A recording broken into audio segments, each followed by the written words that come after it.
Power TV ప్రతిక్షణం ప్రజల పక్షం. Welcome to Power TV news. బులెటిన్ల ముందుగా హెడ్లైన్స్. టీవీకే ప్రభుత్వంలో 2 కొత్త మంత్రుల ప్రమాణ స్వీకారం.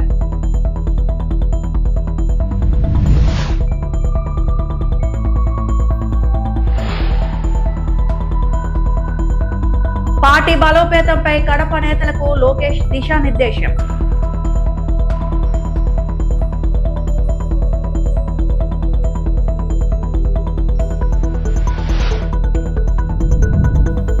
జగన్ కు ఇంధన పొదుపుపై మాట్లాడే హక్కు లేదు, నాదెండ్ల మనోహర్.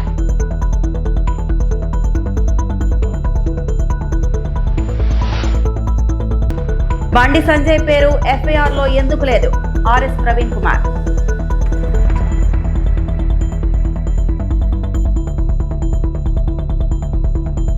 టీవీకే నేతృత్వంలోని తమిళనాడు ప్రభుత్వంలో VCK MLA Vanni Arasu, Indian Union Muslim League MLA A M Shahjahan శుక్రవారం మంత్రులుగా ప్రమాణ స్వీకారం చేశారు. చెన్నైలోని లోక్ భవన్ లో నిర్వహించిన కార్యక్రమంలో తమిళనాడు గవర్నర్ రాజేంద్ర విశ్వనాథ్ ఆర్లేకర్ 2 ఎమ్మెల్యేలతో ప్రమాణ స్వీకారం చేయించారు. ఈ కార్యక్రమానికి పలువురు ప్రముఖ నేతలు, అధికారులు హాజరయ్యారు. తిండివనం నియోజకవర్గానికి ప్రాతినిధ్యం వహిస్తున్న వన్నీ అరసు, పాపనాశం ఎమ్మెల్యే ఏఎం షాజహాన్లను ముఖ్యమంత్రి జోసెఫ్ విజయ్ సిఫారసు మేరకు మంత్రివర్గంలోకి తీసుకున్నారు.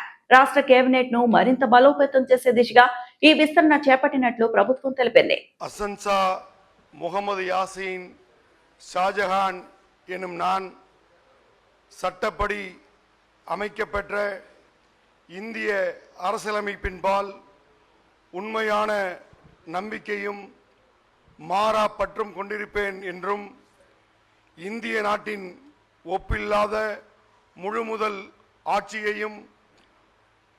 విద్యా ఐటీ శాఖ మంత్రి నారా లోకేష్ కడప నియోజకవర్గ టీడీపీ కార్యకర్తలు, నాయకులతో నిర్వహించిన సమన్వయ సమావేశంలో పాల్గొన్నారు.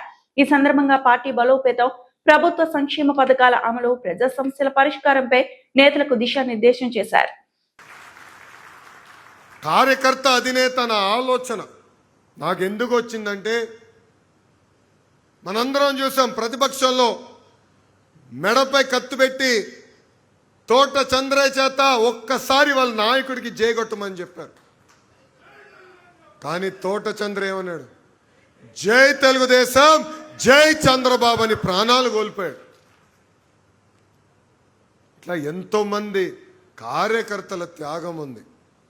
కార్యకర్తలను గుర్తించేదానికి, వాళ్ళు నా గుండెల్లో పెట్టుకుని కాపాడుకునేదానికే కార్యకర్తనే మా అధినేత నేను ప్రకటిస్తాం జరిగింది. అందుకే ఇక్కడ ఉన్న మిమ్మల్ని అందరికీ పిలిపిస్తున్నా, వేదికమైన ఉన్న వాళ్ళందరూ కూడా పిలిపిస్తున్నా. కార్యకర్తలకు అందుబాటులో ఉండాలి, నిరంతరం కార్యకర్తల కోసం పనిచేయాలి. కేవలం సంక్షేమ అభివృద్ధిమే కాదు, కలయిక అవసరం, కూర్చుని మాట్లాడుకుంటూ అవసరం. మీరందరూ చూశారు గడిచిన 2 సంవత్సరాలు ఎన్ని ఆర్థిక ఇబ్బందులున్నా ఒక అద్భుతమైన సంక్షేమ అభివృద్ధి కార్యక్రమాలు మనం చేస్తున్నాం. ఇక్కడున్న అందరూ ఆలోచించాలి. చాలని 200 రూపాయల పెన్షన్ని 2000 రూపాయలు చేసింది ఎవరు? మన నాయకుడు చంద్రబాబు నాయుడు గారు. అదే పెన్షన్ని తిరిగి 4000 రూపాయలు తొలి సంతకంలో చేసింది కూడా మన ఎన్డీఏ ప్రభుత్వం. ఒక పెన్షన్ల కోసం ప్రభుత్వం సుమారుగా 35,000 కోట్ల రూపాయలు ప్రతి సంవత్సరం ఖర్చు పెడుతుంది. ఇంకో పక్కన తల్లికి వందనం. ఎన్నికల ముందల హామీ ఇచ్చాం, ఇంట్లో ఎంతమంది బిడ్డలుంటే అంతమంది బిడ్డలు తల్లికి వందనం ఇస్తా ఉన్నాం. ఇచ్చిన హామీ మనం నిలబెట్టుకున్నాం. మహిళలు ఉచితంగా బస్సులో ప్రయాణించి హక్కు కూడా కల్పిస్తాం. స్త్రీ శక్తి కింద అది కూడా అందించాం. మత్స్యకారులకి మత్స్యకారుల సేవలో వాళ్ళు కూడా వేత నిషేధం సమయంలో డబ్బులు ఇస్తున్నాం. ఇప్పుడు ఏకంగా మా చేనేత సోదరులకి ఆనాడు నేను యువగలంలో ఇచ్చిన హామీ నిలబెట్టుకుంటాం కూడా జరిగింది. హ్యాండ్లూమ్ ఉంటే 200 యూనిట్లు కరెంట్ ఉచితంగా, పవర్ లూమ్ ఉంటే 500 యూనిట్లు ఉచితంగా కరెంట్ కూడా మన ప్రభుత్వం అందజేస్తుంది. ఇంతేకాదు, గత పాలకులు మూసేసిన అన్న క్యాంటీన్ని తిరిగి మనం మళ్ళీ తెరిపించాం. ఇట్లా అనేక సంక్షేమ కార్యక్రమాలు మనం చేసాం. ఇంకో పక్కన భారతదేశ చరిత్రలో ఎప్పుడు లేని విధంగా 150 రోజుల్లోనే 16,000 డిఎస్సి పోస్టులు భర్తీ చేసిన ఘనతతో కూడా మన ఎన్డీఏ ప్రభుత్వం. ప్రతిపక్షంలో ఉన్నవారు 200 కేసులు వేశారు, ఏమవులా. 6,000 కానిస్టేబుల్ పోస్టులు భర్తీ చేశాం. ఇప్పుడు ఏకంగా ఉగాది నాడు 10,000 ప్రభుత్వ ఉద్యోగాలతో జాబ్ క్యాలెండర్ కూడా విడుదల చేసిన ఘనత మన ఎన్డీఏ ప్రభుత్వాన్ని. ఇవన్నీ చెప్పుకోవాల్సిన అవసరం ఉంది. ఆనాడు మన హామీ ఇచ్చాం, ఒకే రాష్ట్రం ఒకే రాజధాని కానీ అభివృద్ధి వికేంద్రీకరణ. దానికి కట్టుబడి ఉన్నాం. రాయలసీమకు అనేక పరిశ్రమలు తీసుకొస్తున్నాం. ఇంకా తీసుకురావాల్సిన అవసరం చాలా చాలా ఉంది. క్యారియర్ ఏసీ ఎక్కడికి వచ్చింది? రాయలసీమ. ఎల్జీ ఎలక్ట్రానిక్స్కి ఎక్కడ వచ్చింది? రాయలసీమ. కియా ఎక్కడ వచ్చింది? రాయలసీమ. రాయల్ ఎన్ఫీల్డ్ ఎక్కడ వచ్చింది? రాయలసీమ. ఇప్పుడు సోలార్ మ్యానుఫ్యాక్చరింగ్ అంతా ఎక్కడికి వచ్చింది? రాయలసీమ. మర్చిపోయారా? మొన్నే శంకుస్థాపన చేసాం, మర్చిపోయారా? ఫైటర్ జెట్లు తయారు చేసే పరిశ్రమలు కూడా ఎక్కడ తీసుకొచ్చాం? పుట్టపర్తి, రాయలసీమకు తీసుకొచ్చాం. అద్భుతంగా పరిశ్రమలు తీసుకొస్తాం, ఇంకా తీసుకొస్తా స్వామి. అదే చెప్తున్నా, కడప కూడా తీసుకొస్తా స్వామి. నేను ఎందుకు వదిలిపెడతా? అన్ని ప్రాంతాలు అభివృద్ధి చేయాలి లక్ష్యంతో మేము ఉన్నాం. ఎందుకంటే పాదయాత్ర చేశా, యువకులు పడుతున్న కష్టాలు నేరుగా నేను చూసా. అందుకే ఆనాడు హామీ ఇచ్చా, యువగలం కింద 20 లక్షల ఉద్యోగాలు కల్పిస్తామని. అదే దిశగా మనం అడుగులేస్తాం కూడా జరుగుతుంది. ఇంకా కార్యకర్తలు వచ్చగల గత పాలకులు మన పైన పెట్టిన దొంగ కేసులన్నీ మేము ఎత్తేసాం. కొన్ని ఛార్జ్షీట్ అయి ట్రయల్లో ఉన్నాయి, అది కూడా మేము ఫాలోఅప్ చేసి ఈ సంవత్సరం ఆఖరికల్లా ఆ కేసులు కూడా తీసే బాధ్యత పార్టీ తీసుకుంటుంది. ఉండవల్లి నుంచి సచివాలయానికి కేవలం 5 కిలోమీటర్ల దూరానికే హెలికాప్టర్ ఉపయోగించిన జగన్ కు ఇంధన పొదుపు గురించి మాట్లాడే నైతిక హక్కు లేదని జనసేన పిఎస్సి చైర్మన్ రాష్ట్ర మంత్రి నాదెండ్ల మనోహర్ అన్నారు. తన పాలనలో ప్రత్యేక చాపర్ల కోసం 222 కోట్ల ప్రజాధనాన్ని ఖర్చు చేసిన జగన్ ఇప్పుడు ప్రజల మధ్య తిరుగుతూ తన కష్టార్జిత డబ్బుతో పర్యటనలు చేస్తున్న పవన్ కళ్యాణ్ గురించి మాట్లాడితే ప్రజలు క్షమించరని వ్యాఖ్యానించారు. రాజకీయ కోణంగా చూస్తే ఈరోజు మరొకసారి పవన్ కళ్యాణ్ గారి పైన జగన్మోహన్ రెడ్డి గారు విమర్శలు చేశారు. స్పెషల్ ఫ్లైట్ల గురించి, హెలికాప్టర్ల గురించి నాకైతే నిజంగా ఆశ్చర్యం కలిగిస్తుంది. ఎందుకంటే ప్రపంచంలో ఒక రికార్డ్ సృష్టించాడు జగన్మోహన్ రెడ్డి గారు. ఎవరికి అటువంటి రికార్డు ఉండదు. ఉండవల్లి తన నివాసాన్ని నుంచి అమరావతికి 5 కిలోమీటర్ల దూరానికి హెలికాప్టర్ వాడిన మహానుభావుడు జగన్మోహన్ రెడ్డి. ఉండవల్లి నుంచి తెనాలికి ఒకరోజు కార్యక్రమానికి హెలికాప్టర్ వేసుకుని వచ్చారు. ఏ రోడ్డు మీద మీరు ప్రయాణించారు? ఆ రోడ్ల దుస్థితి ఏ విధంగా ఉండేది ఆ రోజుల్లో? 222 కోట్ల రూపాయలు ఈయన 5 సంవత్సరాల్లో స్పెషల్ ఫ్లైట్ల కోసం, హెలికాప్టర్ల కోసం వెచ్చించిన జగన్మోహన్ రెడ్డి గారు ఈరోజు ముఖ్యమంత్రి గారిని, ఉప ముఖ్యమంత్రి గారిని స్పెషల్ ఫ్లైట్లు వాడుతున్నారని చెప్తున్నారు. పవన్ కళ్యాణ్ గారు ఈ రోజు వరకు కూడా పార్టీ కార్యక్రమం అయితే పార్టీ వెచ్చిస్తుంది పవన్ కళ్యాణ్ గారి హెలికాప్టర్ కోసం. ఆయన వ్యక్తిగత కార్యక్రమాలు లేకపోతే సినిమా షూటింగ్ల కోసం కష్టపడి ఆయన సినిమాలో సంపాదించుకున్న డబ్బుల ద్వారా ఆయన బిల్లు కట్టుకుని ప్రయాణం చేస్తున్నారు తప్ప జగన్మోహన్ రెడ్డి గారి లాగా స్కాములు చేసో, 1000 కోట్లు సంపాదించుకునో, ప్రైవేట్ ప్లేన్లు ఇక్కడి నుంచి లండన్కి, ఇక్కడి నుంచి డావోస్కి కాంట్రాక్టర్ల దగ్గర తీసుకున్నారు ఆ ప్లేన్లు, వాళ్ళని బెదిరించి. మరి ప్రభుత్వం ఎందుకు 222 కోట్ల రూపాయలు మీ మీద ఖర్చు పెట్టింది ప్రైవేట్ ప్లేన్ల కోసం? సమాధానం చెప్పాలి మీరు. పవన్ కళ్యాణ్ గారు ఖచ్చితంగా రాష్ట్రంలో పర్యటిస్తున్నప్పుడు ఆయనకున్న ఆదరణ, ట్రావెల్ చేసేటప్పుడు ఉన్న ఇబ్బందిని బేస్ చేసుకుని కొన్ని ఏర్పాట్లు చేసుకుంటూ ఉంటాం. అంతేగాని ఆయన ప్రయాణం చేశారు, ఆయన కోసం రెడీగా ఒక హెలికాప్టర్, ఒక ప్లేన్ ఉంటుందనేది ఆయన చెప్పడంలో ఏమాత్రం కూడా సబబు కాదు. అది మీరు గతంలో మీరు చేసిన కార్యక్రమాల్ని ప్రజలకి మరొకసారి గుర్తు చేస్తున్నాను. మీ ఇంటి నుంచి అమరావతి 5 కిలోమీటర్ల దూరానికి హెలికాప్టర్ వేసుకెళ్ళారు మీరు. అప్పుడు గుర్తు రాలేదా మీకు? ఎఫ్ఐఆర్ లో బండి సంజయ్ పేరు ఎందుకు లేదు? వాహనం సంజయ్ ఇంటికి వెళ్లినప్పుడు బాధితురాల్ని అనుమానించారని ఎఫ్ఐఆర్ లో పేర్కొన్నారు. నా కుమారుడు నా దగ్గరే ఉన్నాడు, అతను బెయిల్ పై లొంగిపోలేదని చెప్తున్నాడు. 20 ఏళ్ల జైలు శిక్ష పడిన నిందితుడిని 9 రోజుల పాటు కాపాడారని ఆరోపణలు వస్తుంటే నేరం రుజువైతే బండి సంజయ్ పేరు ఎఫ్ఐఆర్ లో ఎందుకు లేదని ప్రశ్నిస్తున్నా బీఆర్ఎస్ పార్టీ ప్రధాన కార్యదర్శి ఆర్ఎస్ ప్రవీణ్ కుమార్ అన్నారు. ఇక ఎఫ్ఐఆర్లో మీరు బండి భగీరథ్ అన్నారు, బాగుంది. తర్వాత అదర్స్లో బండి సంజయ్ పేరు ఎందుకు పెట్టడం లేదు? మరి ఆ మహిళ, ఆ మైనర్ బాలిక తల్లి చాలా క్లియర్గా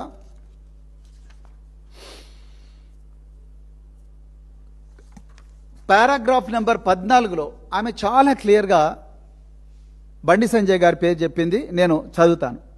further on 22nd April 2026, one Sangappa claiming to be associated with influential persons visited our residence and facilitated a meeting with Sri Bandi Sanjay Kumar on 23rd April 2026. During this interaction, in the guise of counseling to my daughter and his son as a way forward, we were subjected to indirect pressure to compromise and were advised to sign documents in Nirmal police station. The statements made during the meeting caused serious fear, intimidation and apprehension, particularly considering the minor status of my daughter. ఎంత దుర్మార్గం! Item number 14లో చాలా క్లియర్గా కేంద్ర హోంశాఖ సహాయ మంత్రి గారి ఇంటికి సంగప్ప అనే ఒక అధికార ప్రతినిధి మమ్మల్ని తీసుకొని పోతే మా బిడ్డ ముందరనే మీరు మా బిడ్డ క్యారెక్టర్ మీద కామెంట్ చేయడమే కాకుండా ఆమె నాతో చెప్పింది, దీంతో పాటు నాతో కూడా చెప్పింది, క్యారెక్టర్ మీద అభాండాలు వేయడమే కాకుండా నేను బీజేపీ అధ్యక్షుడి నుంచి తొలగించబడ్డ తర్వాత నా కోసం 8 మంది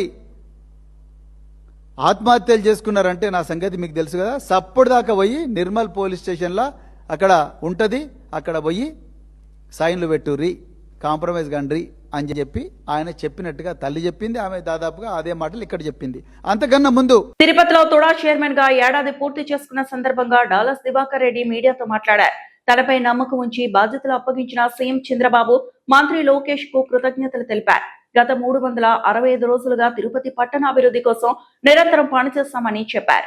మాస్టర్ ప్లాన్ అమలు, అనధికార లేఅవుట్లపై అవగాహన కార్యక్రమాలు చేపట్టి తుడా ఆదాయాన్ని పెంచినట్లు వెల్లడించారు. అప్పుల్లో ఉన్న తుడాను లాభాల దిశగా తీసుకెళ్లామని, ప్రస్తుతం తుడా ఖాతాలో 120 కోట్లు ఉన్నాయని తెలిపారు. ఎమ్మెల్యేల సహకారంతో తుడా పరిధిలోని అన్ని నియోజకవర్గాల్లో అభివృద్ధి పనులకు ప్రణాళికలు సిద్ధం చేస్తామని డాలస్ దివాకర్ రెడ్డి పేర్కొన్నారు. ప్రింట్ అండ్ ఎలక్ట్రానిక్ మీడియా మిత్రులందరికీ నా నమస్కారాలు. ఈరోజు నాకు చాలా సంతోషంగా ఉన్నది. కరెక్ట్గా ఈ రోజుకి నేను టుడా చైర్మన్గా బాధ్యతలు తీసుకొని కరెక్ట్గా 1 year అవుతుంది.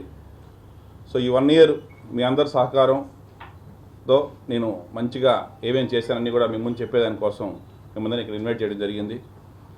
మీడియా మిత్రులందరూ నాకు ఈ సంవత్సరం పాటు నాకు అందరూ బాగా సహకరించారు.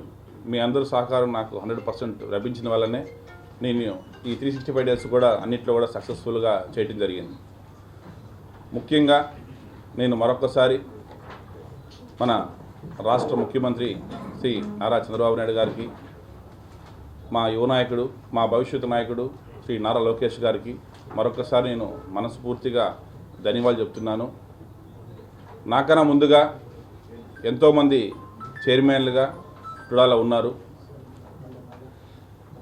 ఎక్స్ఎమ్మెల్యే మోహన్ గారు కావచ్చు, ఎన్వి ప్రసాద్ గారు కావచ్చు, కోలారాం గారు కావచ్చు, మేడసాని వెంకటరమణ కావచ్చు, ఇంకా ఇతర పార్టీల నుంచి కావచ్చు, అందరూ కూడా ఉన్నారు. వాళ్ళందరూ కూడా రాజకీయ నేపథ్యంతో ఎమ్మెల్యేలుగా ఉన్నప్పుడు కావచ్చు, లేదంటే వాళ్ళ ఫోర్ ఫాదర్స్ పొలిటికల్ వాళ్ళందరూ కూడా ఈ పదవిని చేశారు. కానీ నాకు మొట్టమొదటిసారిగా రాజకీయాలకు వచ్చిన తర్వాత నన్ను నమ్మి నాకు ఈ పదవి ఇచ్చిన దానికి మరొకసారి నేను మా సీఎం గారికి, మా యువ నాయకుడి గారికి ఇద్దరికి నేను మనస్ఫూర్తిగా ధన్యవాదాలు చెప్తున్నాను. నేను ఈ 365 రోజులు కూడా ఏ రోజు కూడా ఒక్కరోజు కూడా ఎక్కడ కూడా వేస్ట్ చేయకుండా 365 daysని 365 అవకాశాలుగా నేను వాడుకొని తిరుపతి జిల్లా రేణిగుంటలోని 220 kV సబ్ స్టేషన్ లో ఆకస్మికంగా బ్లాస్ట్ సంభవించి భారీ మంటలు చెలరేగాయి. సమాచారం అందుకున్న ఫైర్ సిబ్బంది వెంటనే సంఘటన స్థలానికి చేరుకుని మంటలను అదుపులోకి తీసుకురావడానికి ప్రయత్నిస్తున్నారు. ఫైర్ సేఫ్టీ పరికరాలతో అగ్నిమాపక సిబ్బంది మంటలను అదుపు చేస్తున్నారు. ఈ ఘటనలో సుమారు 2 లక్షల రూపాయల వరకు ఆస్తి నష్టం జరిగినట్లు ప్రాథమిక అంచనా. సబ్స్టేషన్ లో బ్లాస్ట్ కారణంగా తిరుపతి, రేణిగుంట, చంద్రగిరి ప్రాంతాల్లో విద్యుత్ సరఫరా పూర్తిగా నిలిచిపోయింది. దీంతో ప్రజలు తీవ్ర ఇబ్బందులు ఎదుర్కొన్నారు. ఘటనకు గల కారణాలపై విద్యుత్ శాఖ అధికారులు విచారణ చేపట్టారు. విద్యుత్ సరఫరా పునరుద్ధరణ కోసం సిబ్బంది యుద్ధ ప్రాతిపదికన పనులు కొనసాగిస్తున్నారు.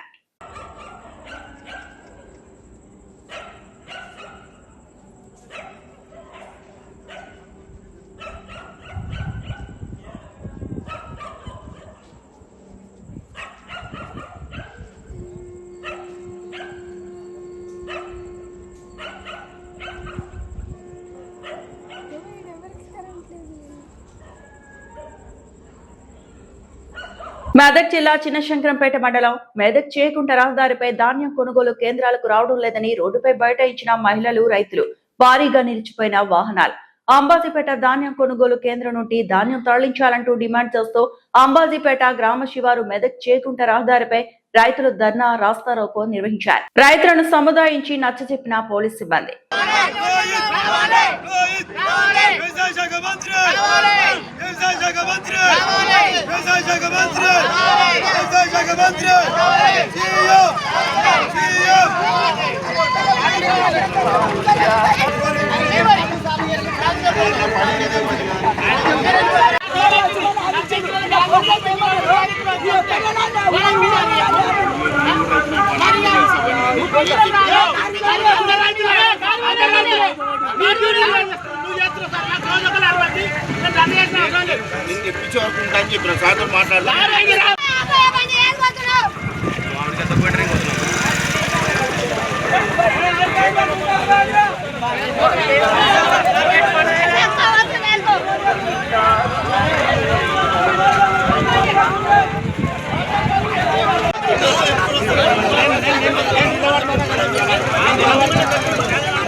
సెక్రటరీ మండలం అమ్మాయిపేట గ్రామంలో నెల రోజుల నుంచి వడ్ల ఇక్కడ నుంచి పోవడం లేదు.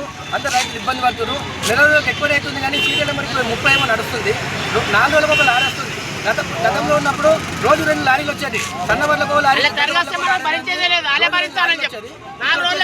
నెల రోజులకు ఎక్కువ ఒక్కొక్క ఎకరాకు వచ్చేసి 3,000 టాపర్లకి లాగే పడుతుంది. ఈ ఎండబెట్టి తరగతి ఒక్కొక్కరు 3-4 మ్యాచర్ వస్తుంది. రైతులు పెట్టుకున్న ఒక్కొక్కరికి 30-40 బస్తాలు కూడా కావడం లేదు. దీనివల్ల చాలా ఇబ్బంది పడుతున్నారు. మధ్యలో అకాల వర్షాలు వచ్చి గాలులు వచ్చి రాత్రి తెల్లదాకా ఇక్కడనే మేల్కొంటే రైతులందరూ ఇక్కడనే ఇబ్బంది పడుతున్నారు. చాలా ఇబ్బంది పడుతున్నారు. ఇంత ధర్నాలు చేసినా, ఎక్కడ పోయిన ధర్నాలు, రాస్తారోకో చేసిన ప్రభుత్వానికి ఇంత కూడా చీమ కొట్టినట్టు కూడా లేకుండా కనీసం స్పందన కూడా లేదు. మొన్న ఎంఆర్ఓ వచ్చి ధర్నా చేస్తే రోజుకో లారీ పంపిస్తారని ఇప్పటికీ లారీ ఈరోజు ఒక లారీ వచ్చింది. అంతే ఎంఆర్ఓ గారి వైపు నుంచి ఈరోజు ఒక లారీ వచ్చింది. 4 నెలలకు లారీ వస్తే రోజు 8 లారీలు పోవాలి. 2-3 రైతులు తప్ప అంతకంటే ఎక్కువ రైతులు పోతలేరు. చాలా మంది రైతులకు ఇబ్బంది కలుగుతుంది. ఇప్పటికైనా స్పందించి ప్రభుత్వం ఇప్పటికైనా స్పందించి లారీలు రోజుకు 2 లారీలు పంపిస్తుంది. మాకు వడ్లు అనేది పోతుంది. లేదంటే ఉన్న వాటిని మొత్తం పుచ్చుకుపోయి 20 మంది మీరే ప్రభుత్వం అధికారులతో మాట్లాడితే మనం డైలీ ఒక లారీ పంపిస్తున్నాడు. వీడికి అంబాజీపేట సెంటర్ మన శంకరపేట మండలంలో అంబాజీపేట సెంటర్ ఎన్నో ఉన్నాయి. వాటి ఏ సెంటర్లో కూడా లేవు. ఈ లారీ పోతే 4వ లారీ. ఎన్ని ఎకరాల భూమి ఉంది ఇక్కడ ఇంచుమించు అంటే ఇప్పుడు వీడికి రైతులు కూడా కాంటా పెట్టి కూడా 4 రోజులు అవుతుంది. ఒక్క లారీ కూడా 4 రోజులకు ఒక లారీ రాకపోతే దాన్ని నష్టపరిహారం వస్తే ఎవరు భరించాలి? దాన్ని కాంట పెట్టకపోతేనేమో పెట్టలేమంటావు. కాంట పెట్టినాకనేమో లారీలు వస్తారు. రాకపోతేనేమో ధర్నా చేస్తేనేమో మేము ఉన్నాం తోలిస్తామని అటు ఎస్ఐ అంటాడు, మన ఎంఆర్ఓ అంటాడు. చేసిన పోతే కూడా ఒక లారీ కూడా రాలే. ఇవాళ వచ్చింది ఒక లారీ.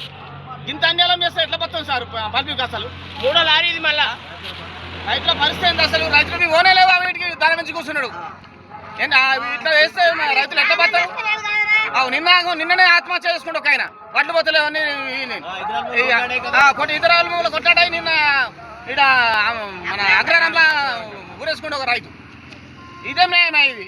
భారీ అగ్ని ప్రమాదం చోటు చేసుకుంది. మెదక్ జిల్లా తూఫాన్ 44వ జాతీయ రహదారి బైపాస్ రోడ్ నాగులపల్లి బ్రిడ్జ్ వద్ద గురువారం మధ్యాహ్నం కంటైనర్ లారీలో ఒక్కసారిగా మంటలు చెలరేగాయి. నిజామాబాద్ వైపు నుండి హైదరాబాద్ వైపు వెళ్తున్న కంటైనర్ లారీలో మొదటి క్యాబిన్ నుండి మంటలు చెలరేగాయి. మంటలు పూర్తిగా వ్యాపించి కంటైనర్ లారీకి అంటుకోవడంతో పెద్ద ఎత్తున మంటలు వ్యాపించాయి. కంటైనర్ లారీలో ఉన్న 8 కార్లు అగ్నికి ఆహుతయ్యాయి. రామాయంపేట నుండి ఫైర్ ఇంజిన్ వచ్చేలోపు పూర్తిగా కార్లు కాలి బూడిదయ్యాయి. విషయం తెలుసుకున్న పోలీసులు ఘటనా స్థలానికి చేరుకొని విచారణ చేపట్టారు. మధ్యాహ్నం 1 గంట సమయంలో ఇక్కడ నేషనల్ హైవే 44 పైన నాగలపల్లి రోడ్డు పైన ఒక ట్రక్ తగలబడిపోతుందని ఇన్ఫర్మేషన్ రావడం జరిగింది. దాంతో ఇక్కడ వచ్చి ఫైర్ సర్వీస్ వాళ్ళకు కూడా ఇన్ఫార్మ్ చేయడం జరిగింది. ఫైర్ సర్వీస్ వాళ్ళు కూడా వచ్చి ఆ ట్రక్కు సంబంధించిన మంటలు ఆపేయడం జరిగింది. దీని పూర్తి వివరాల్లోకి వెళ్తే ఈ ట్రక్ నాగ్పూర్ నుంచి కాకినాడకి 8 కార్లు మారుతి సుజుకి కంపెనీకి సంబంధించిన కార్లు తీసుకొని కాకినాడ వెళ్ళకుండా వచ్చిన తర్వాత ఈ ప్రాంతానికి వచ్చిన తర్వాత ఇటీవల ఏంటంటే బహుశా దానికి మంటలు అందుకోవడం జరిగింది. డ్రైవర్లు మంటలు తీసుకుని దిగిపోయి ఇన్ఫర్మేషన్ ఇవ్వడంతో వచ్చి మంటలు ఆపడం జరిగింది. ఈ సమయంలో ఈ 8 కార్లు కూడా పూర్తిగా కాల్పోవడం జరిగింది.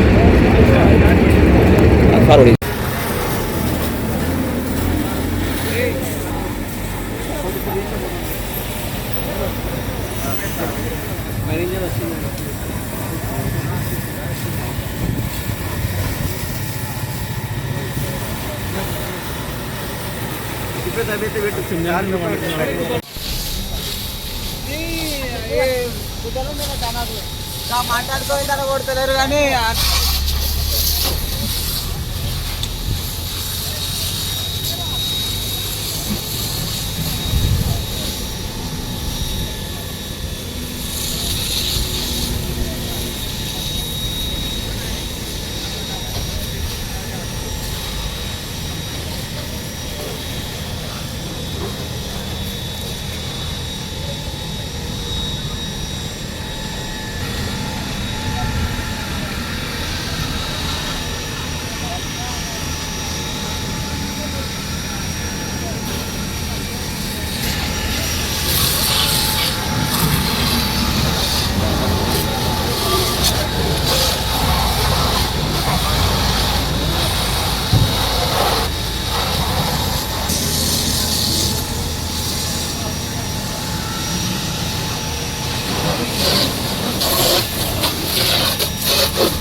మెదక్ జిల్లా వెల్దుర్తి మండలంలో రైతులకు ఎలాంటి ఇబ్బందులు కలగకుండా ధాన్యం దిగుమతి ప్రక్రియను వేగవంతం చేసేందుకు ప్రత్యేక ఏర్పాట్లు చేసినట్టు తహసీల్దార్ శ్రీనివాస్ ఆర్ఐ నర్సింగ్ యాదవ్ తెలిపారు.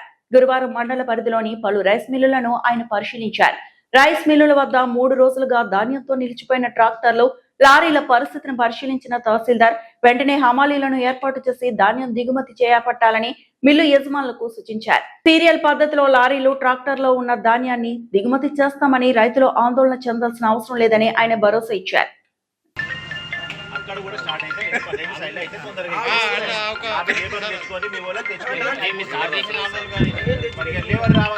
సంబంధించి ఇప్పుడు చెప్పండి. నేడు లక్ష్మీ రైస్ మిల్కు సంబంధించి ఐకేపీ గోడౌన్ తీసుకోవడం జరిగింది. దానిలో భాగంగా అన్ని ట్రాక్టర్స్ ఇక్కడ ఉన్నాయి. సీరియల్ ప్రకారం తీసుకోవాల్సిందిగా రైతులకు అందరూ చెప్పాను. మధ్యలో వస్తే మాత్రం ఎట్టి పరిస్థితుల్లో తీసుకునే లేదు. ఎందుకంటే 3 రోజుల నుంచి వెయిట్ చేస్తుంది కాబట్టి వాళ్ళకే ఫస్ట్ ప్రిఫరెన్స్ ఇవ్వవలసిందిగా చెప్పి రైతులు దీనికి సహకరించాల్సిందిగా కోరనండి.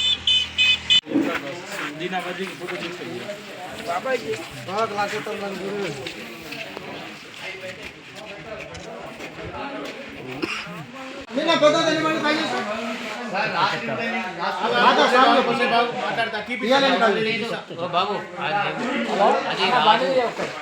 అది 4 కట్ చేసి ఉంటుంది లేదు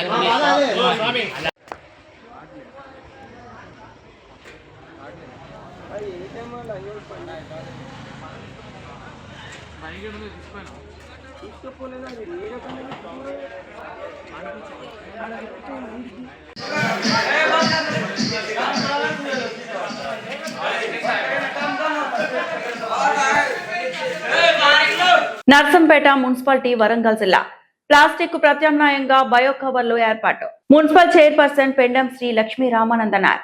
ఏఎస్ఆర్ స్వచ్ఛంద సేవా సంస్థ ఆధ్వర్యంలో నర్సంపేట పట్టణంలోని మల్లంపల్లి రోడ్లో విమలా టిఫిన్ సెంటర్ లోని ఆరోగ్యానికి హాని చేయని బయో కవర్లను మున్సిపల్ చైర్పర్సన్ పెండం శ్రీ లక్ష్మీ రామానంద్ మరియు కమిషనర్ కాటం భాస్కర్ వారికి అందించారు. ఈ సందర్భంగా మున్సిపల్ చైర్పర్సన్ మాట్లాడుతూ అనంతరం మున్సిపల్ కమిషనర్ మాట్లాడారు. టిఫిన్ సెంటర్స్ కి మల్లంపల్లి రోడ్లో ఉన్నటువంటి ఈ యొక్క విమల టిఫిన్ సెంటర్స్లో ఈ municipal chairperson madam Pendem Lakshmi Ramanand గారు, అలాగే కమిషనర్ శ్రీ భాస్కర్ సార్ ఇక్కడికి విచ్చేసారు. ఈ హోటల్కి ఈ యొక్క బయోడిగ్రేడబుల్ కవర్స్ వారికి ఈ హోటల్ యజమాని వారికి అందించడానికి విచ్చేశారు.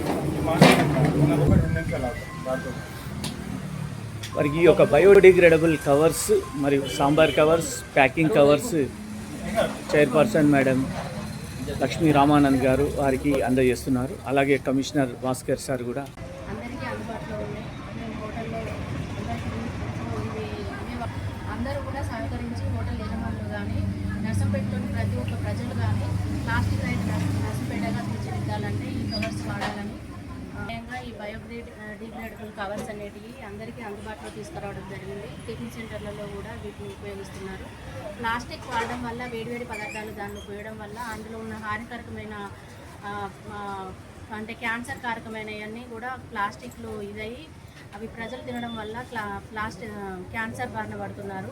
కాబట్టి ప్రజలందరూ కూడా వాళ్ళ ఆరోగ్యాలను దృష్టిలో పెట్టుకొని ఈ బయోడిగ్రేడబుల్ కవర్స్ను వాడాలని కోరుకుంటున్నారు. రామ్ చరణ్ హీరోగా బుచ్చిబాబు దర్శకత్వంలో రానున్న చిత్రం పెద్ది జూన్ 4న ప్రేక్షకుల ముందుకు రానుంది. ప్రచారంలో భాగంగా బుచ్చిబాబు, రామ్ చరణ్ కార్ డ్రైవ్ చేస్తూ ఇంటర్వ్యూ నిర్వహించారు. మీకు ఇష్టమైన ఎపిసోడ్ ఏది అని దర్శకుడు అడగ్గా ఢిల్లీ ఎపిసోడ్ చాలా బాగుంటుంది. సినిమాలో నాకు ఇష్టమైన పార్ట్ అదే. పెద్ది మొత్తంలో ఎక్కువ మలుపులు ఉండేది ఆ ఎపిసోడ్ లోనే కదా. ఉప్పెనలో ట్విస్ట్ కంటే 100 రెట్లు ఎక్కువ ఉంటుంది ఆ ఎపిసోడ్ అని చెప్పారు. నన్ను ఎవరు చూడలేదు ఆ మేకింగ్ వీడియో.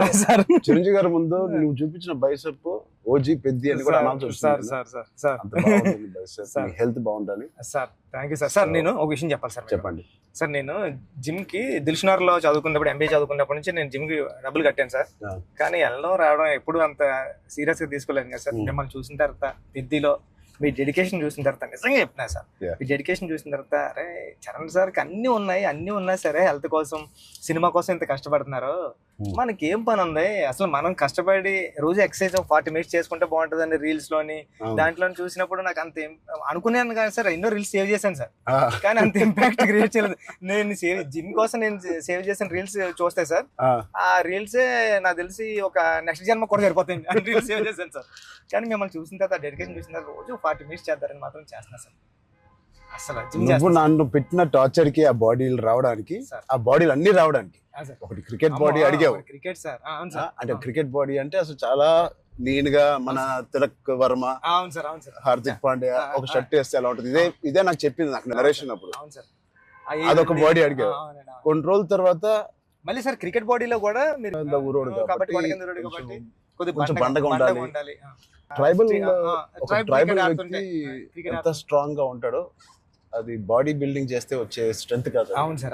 ఆడికి అలవాటుగా ఆ కొండలోని అట్లా తిరగడం వల్ల వచ్చిన బాడీ అన్నట్టు అదొకటి అడిగావు. అది అయిపోయిన తర్వాత సార్ మళ్ళీ సార్ కొన్ని రోజులు మళ్ళీ షూటింగ్ జరుగుతా ఉంటే సార్ ఏంటి సార్ నాకు ఆ లుక్ రావట్లేదు అంటావు. ఈ లుక్ షూట్ చేస్తే ఆ లుక్ ఎలా వస్తుంది?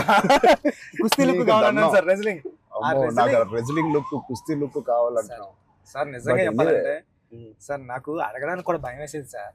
అంటే ఏంటి టైం లైన్ కూడా ఎక్కువ లేదు సార్. అంటే ఇప్పుడు క్రికెట్ అయిపోయిన షూట్ అయిపోయినా కరెక్ట్గా 2 months కి 3 months కి మీరు మళ్ళీ మన షర్ట్ అయిపోద్దండి. అక్కడ షర్ట్ అయిపోతే మీ బాడీ తెలిసిపోద్దండి. మీరు అలా గ్రాడ్యువల్గా షర్ట్ ఆ బాడీని అలా మెయింటైన్ చేస్తే కుస్తీ టైంకి మళ్ళీ ఓపెన్ చేయడం అదంతా కూడా చాలా కష్టపడ్డారు సార్. ఆ ఇన్స్పిరేషన్ తీసుకునే నిజంగా సుకుమార్ గారి బ్యాచ్ మీకు దండం పెట్టాలి. మరి మా గురుగారు అంత కాదు సార్. నేను నువ్వా సార్? మీ గురుగారే ఇంకా బెటరే బాబు. సార్ బట్ నిజంగా ఇవన్నీ నేను చేసింది సుకుమార్ గారి అసిస్టెంట్ అనో లేకపోతే బుచ్చిబాబు ఉప్పెన తీసిన బుచ్చిబాబు కోసం కాదు. నేను నిజంగా చెప్పాను, I was in love with your script. నువ్వు రాసిన కథ ఆ సరస్వతి దేవి కోసం నేను ఎన్ని చేసినా ఈ సినిమాకి తక్కువే అనుకుని నువ్వు ఏమడిగినా నేను చేశాను. అంత అద్భుతంగా నువ్వు రాస్తావు ఈ సబ్జెక్టు. ఆ సబ్జెక్ట్ కోసం ఆ సబ్జెక్ట్ చేయించుకుంది నాతో అనొచ్చు. నేను నువ్వు కాదు సార్ నువ్వు రాసిన సబ్జెక్ట్. అంటే సార్ థ్యాంక్ యూ సార్. కానీ అంటే మళ్ళీ ఇది అయిపోయిన తర్వాత ఇంకొక సెటప్ ఉంది అండి, మళ్ళీ దానికి బాడీ ఇచ్చారు.